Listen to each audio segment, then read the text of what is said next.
கன்னியாகுமரி மாவட்டம் கொட்டாரம் சார் பதிவாளர் அலுவலகத்தில் லஞ்ச ஒழிப்புத்துறையினர் நடத்திய சோதனையில் கணக்கில் வராத 1,05,000 ரூபாய் பறிமுதல் செய்யப்பட்டுள்ளது. கொட்டாரம் பகுதியில் உள்ள சார் பதிவாளர் அலுவலகத்தில் இளநிலை உதவியாளராக பணிபுரிந்து வரும் அம்புரோஸ் என்பவர் பத்திரப்பதிவு செய்ய லஞ்சம் கேட்பதாக தொடர் புகார்கள் வந்துள்ளது. இதையடுத்து சார் பதிவாளர் அலுவலகத்தில் லஞ்ச ஒழிப்புத்துறையினர் அம்புரோஸை சோதனை செய்தனர்.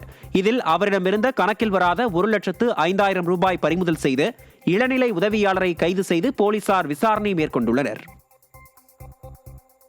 வேலூர் மாவட்டம் பேரணாம்பட்டு அருகே ஆட்டை கடித்து குதறிய சிறுத்தையால் விவசாயிகள் அச்சமடைந்துள்ளனர்.